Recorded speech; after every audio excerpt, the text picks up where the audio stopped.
Beri nama pedang ini Naga Puspa. Selamatkan dia. Jangan sampai jatuh ke tangan pendekar berwatak jahat.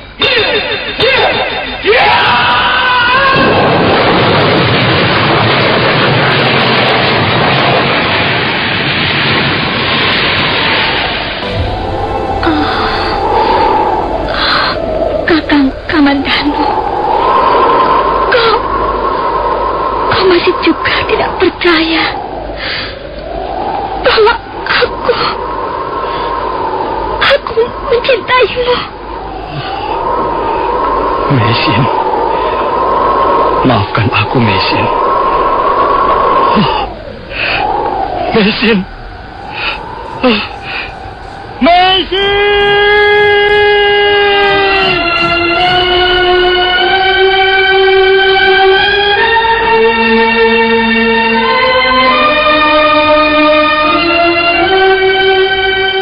Tutur Tinula.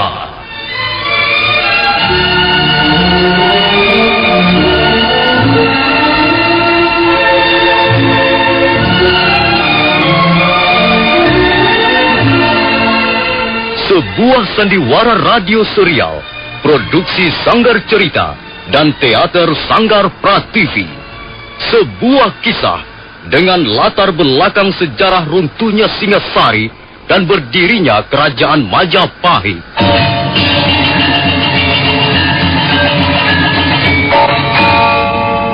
Sandiwara ini didukung oleh pemain-pemain radio yang sudah ternama. Ferry Fadli, Ivone Rose, dan Eli Ermawati.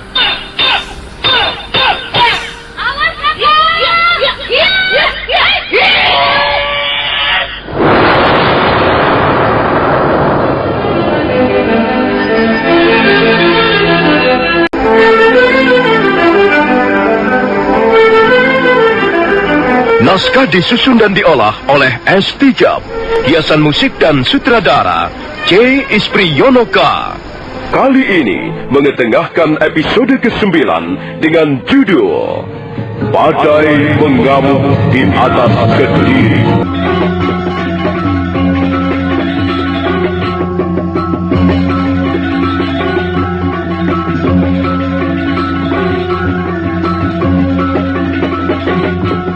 Diah Sangkramawijaya menerima Arya Wiraraja berikut rombongannya di ruangan pendopo.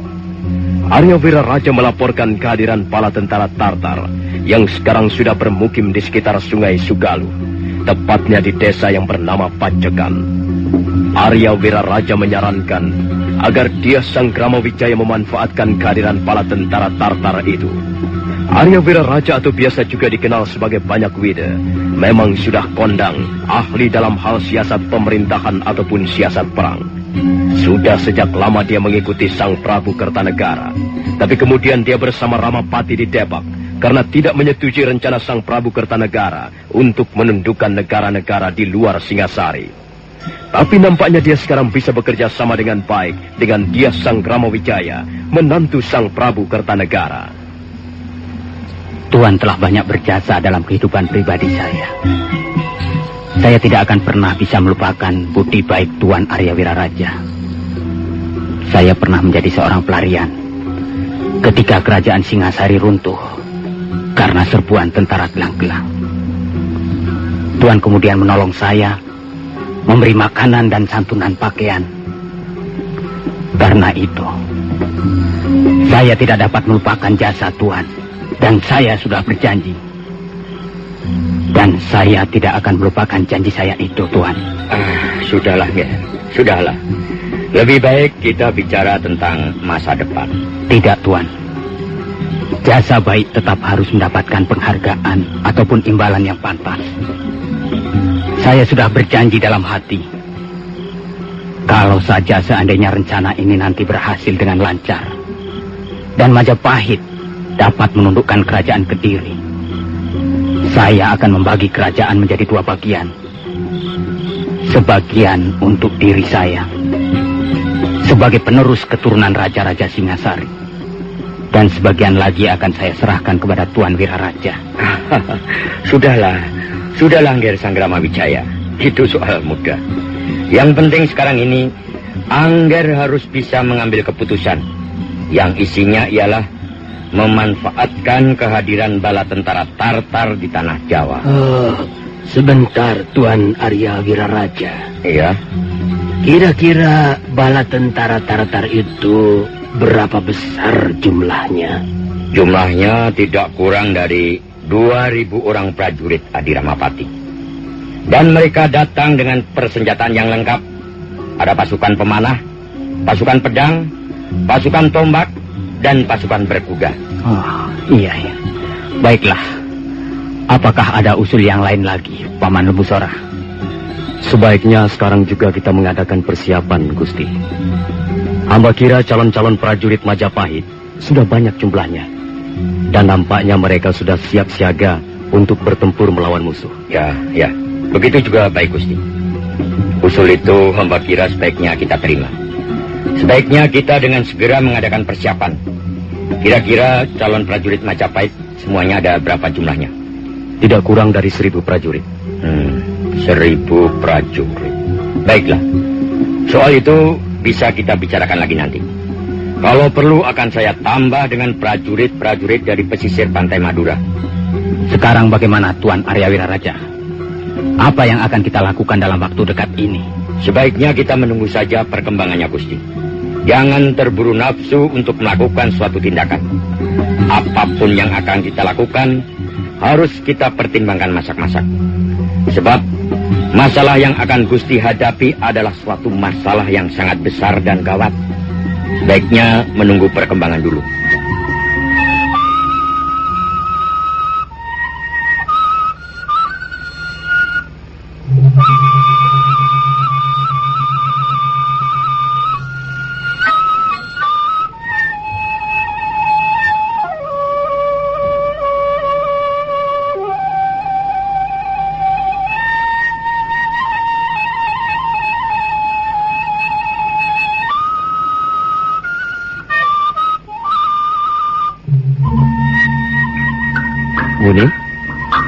Wuni?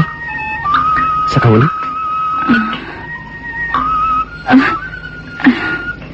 Ada apa, Kamandanu?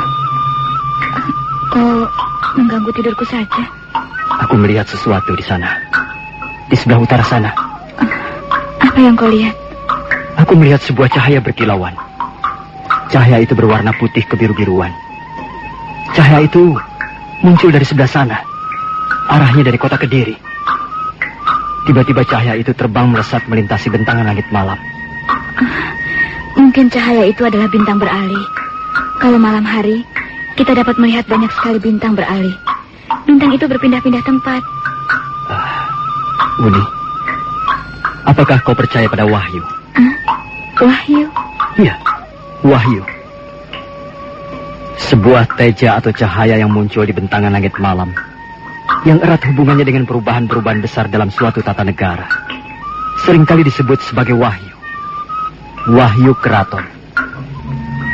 Ayahku seringkali bercerita tentang wahyu. Jika sebuah negeri akan bergolak, jika seorang raja akan jatuh dari tahta, dan kemudian digantikan dengan raja yang baru, maka biasanya peristiwa itu didahului dengan munculnya sebuah wahyu. Mungkinkah apa yang baru saja kulihat tadi adalah sebuah wahyu, Sakawuni? Ya, aku tidak tahu persis soal itu. Di mana jatuhnya kira-kira wahyu itu? Kalau tidak salah, jatuhnya di sebelah sana. Tepat di sebelah sana. Di arah barat laut dari tempat kita menginap sekarang ini. Kalau begitu, persis di hutan tarik. Ya, benar, Wuni. Wahyu itu jatuh di tengah-tengah hutan tarik. Cahaya itu mendadak lenyap. Padam ketika persis akan jatuh di hutan tarik. Apa pendapatmu soal ini, Sakawuni? Apakah ada hubungannya dengan padukuhan Majapahit? Sudah aku katakan, aku tidak tahu banyak soal itu. Aku baru sekarang ini mendengar adanya cahaya yang bernama wahyu. Tapi mungkin juga apa yang baru saja kau katakan itu benar. Dan kalau benar, barangkali pamor wahyu kerajaan Kediri sudah pudar dan berpindah ke Majapahit. Sayang sekali kau tidak melihatnya, Wuni. Cahaya atau teja itu tadi sangat indah warnanya. Indah berkilauan. Oh, barangkali seumur hidupku hanya sekali ini aku melihatnya. Kamandano, entahlah mengapa tiba-tiba hatiku menjadi tidak tenang. Aku selalu teringat pada ayahku. Mungkin sebaiknya kita segera meninggalkan tempat ini, Buni. Kulihat kau sama sekali belum tidur. Apakah kau tidak mengantuk? Aku tidak bisa tidur. Akhir-akhir ini banyak sekali masalah yang kupikirkan. Ya, baiklah. Ayo kita berangkat. Kita langsung saja menuju ke Majapahit.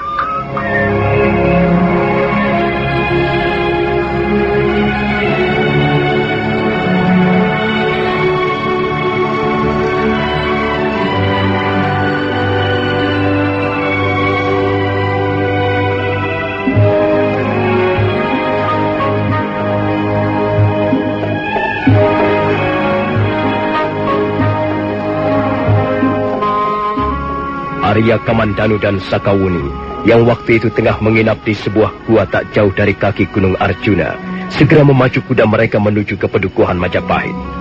Mereka berkuda ke arah utara, menyusuri daerah berbukit-bukit di kaki Gunung Penanggungan. Hampir sehari semalam mereka berguncang-guncang di atas punggung kudanya masing-masing. Menjelang sore hari berikutnya, mereka sudah tiba di perbatasan Dukuh Majapahit.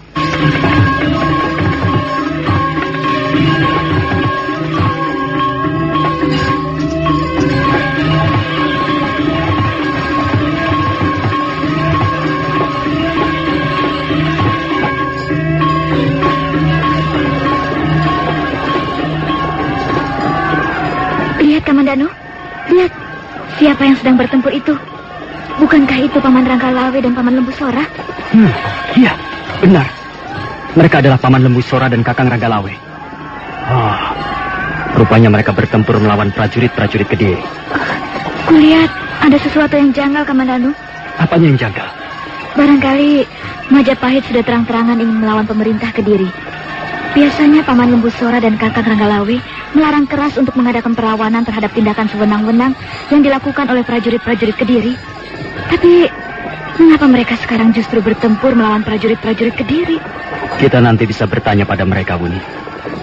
Tapi tidak baik kalau kita berdiam diri di sini. Ayo, kita bantu mereka. Kita usir prajurit-prajurit Kediri itu dari Majapahit.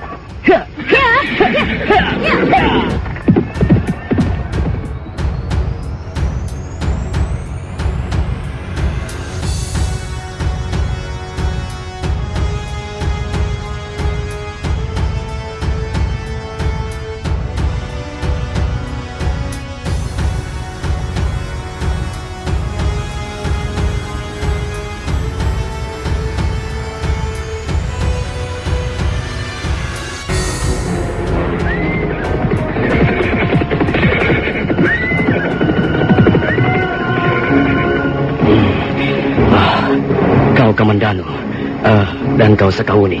Dari mana kalian berdua? Maaf, Paman. Saya baru saja menengok keluarga saya di lereng Gunung Arjuna dengan ditemani Sakawuni. Oh, bagaimana keadaan keluargamu? Apakah mereka baik-baik saja? Maaf, Paman Lembusora. Kami datang terlambat. Tapi, bolehkah kami tahu mengapa Paman Lembusora dan Kakang Ranggalawe bertempur melawan prajurit-prajurit Kediri? Mereka itu semakin kurang ajar saja. Prajurit-prajurit Kediri itu semakin hari semakin bertambah sombong dan kurang ajar. Mereka selalu berkeliaran di sekitar Pedukuhan Majapahit. Pasti mereka menjadi mata-mata. Ya, benar apa yang dikatakan Ranggalawe Sakawuni. Sekali waktu kita memang perlu memberikan peringatan keras terhadap mereka. Kalau tidak, mereka akan semakin berani dan kurang ajar.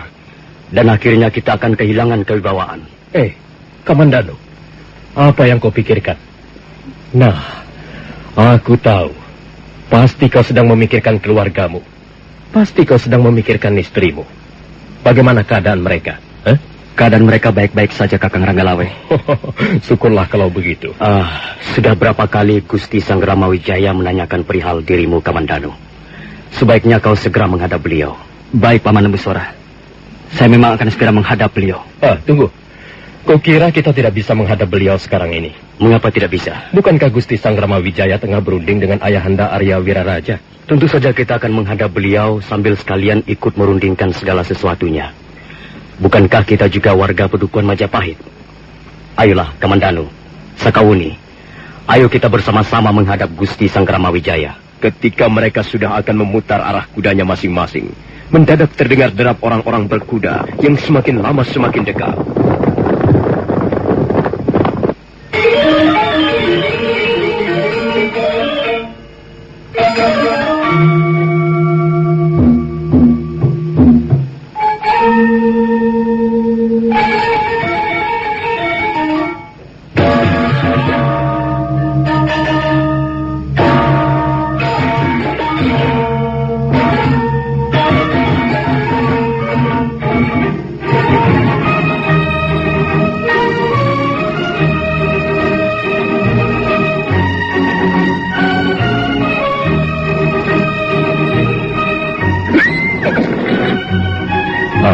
Maaf, siapakah tuan-tuan ini?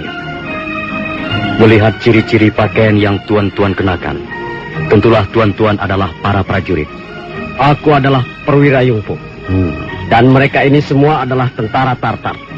Kami datang dari negeri Mongolia. Ya, jadi tuan-tuan adalah prajurit-prajurit Tartar. Benar. Di mana kami bisa menemui Tuan Sanggrama Wijaya? Untuk apa tuan-tuan ingin menemui beliau? Kami mengemban amanat dari atasan kami. Kami harus menyampaikan sebuah surat. Tapi kami harus memberikannya secara langsung kepada Tuan Sanggrama Wijaya. Baiklah. Tuan-tuan tidak perlu khawatir. Gusti Sanggrama Wijaya adalah junjungan kami. Beliau adalah kepala desa Majapahit. Kalau tuan-tuan ingin bertemu dengan beliau, mari ikutilah kami. Kami akan mengantarkan tuan-tuan menghadap beliau. Tapi, apakah kami dapat mempercayai kata-kata Tuan? Untuk sementara waktu, memang sebaiknya tuan-tuan percaya kepada saya. Saya adalah Lembu Sora. Kami semua adalah warga Pedukuhan Majapahit. Percayalah, kami tidak akan menipu tuan-tuan. Kami justru ingin membantu tuan-tuan. Marilah. Baiklah. Agaknya kata-katamu bisa kami percaya. Baiklah, kami akan ikut kalian.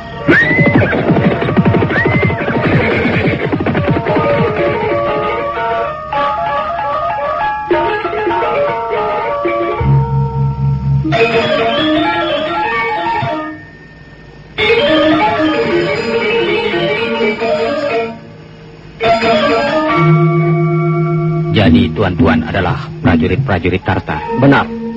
Kami adalah bala tentara Tartar. Kami diutus oleh pimpinan kami untuk menemui Tuan Sanggrama Wijaya. Sekarang tuan sudah berhadapan dengan saya. Apakah yang ingin tuan sampaikan? Kami hendak menyampaikan sebuah surat yang ditulis oleh Panglima Ikemese. Silahkan membacanya. Terima kasih, Tuan. Tuan Sanggrama Wijaya. Tuan adalah masih kerabat Prabu Kertanegara, Raja Singasari.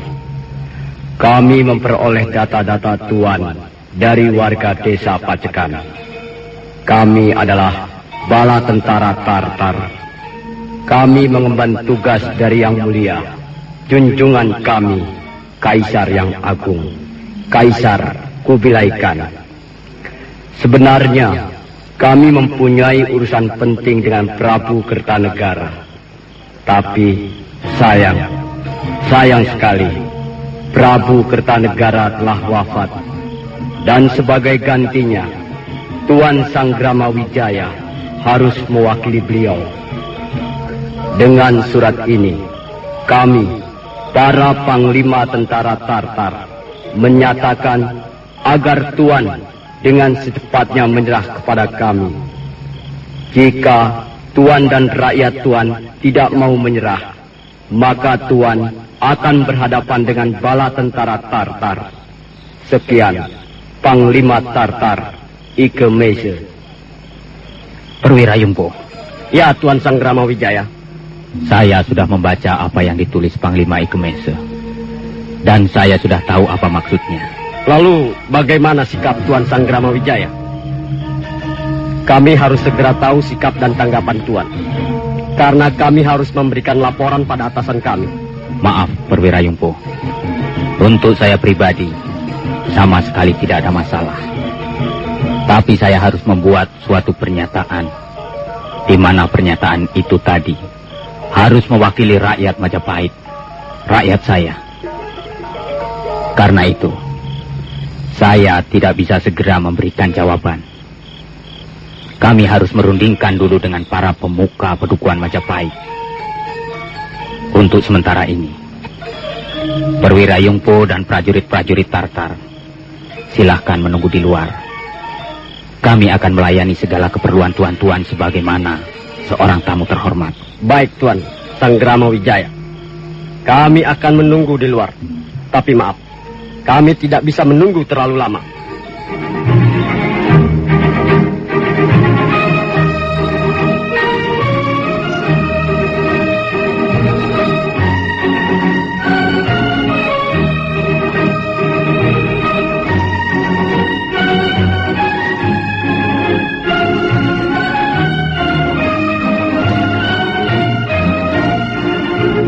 Bagaimana pendapat Tuan Wiraraja?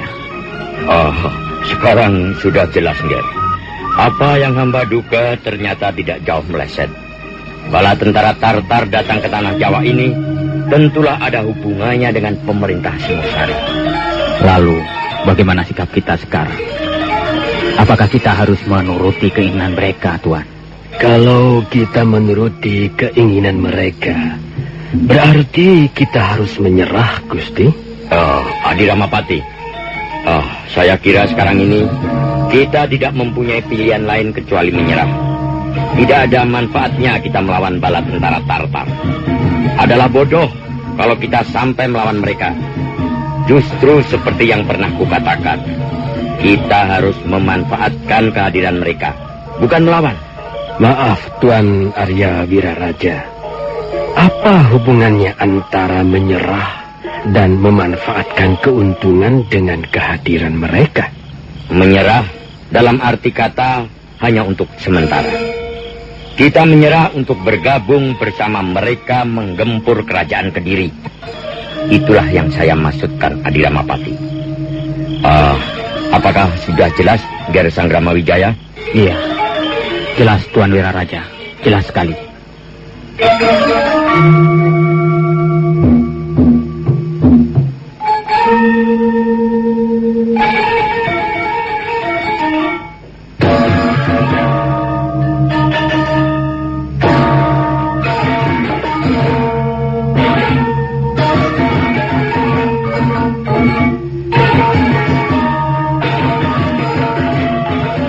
Suasana di dalam ruang pendopo seketika menjadi hening sejenak. Kemudian terdengar Arya Wiraraja mulai berkata. Dengan hati-hati dia mulai menjelaskan bagaimana caranya untuk menghadapi bala tentara Tartar yang terkenal tangguh dan berani dan berjumlah banyak itu. Nah, saudara pendengar, bagaimanakah kisah selanjutnya? Keputusan apakah yang akan diambil oleh Dyah Sanggrama Wijaya? Dan bagaimana dengan sikap para panglima Tartar? Silakan menunggu seri berikutnya. Sampai jumpa.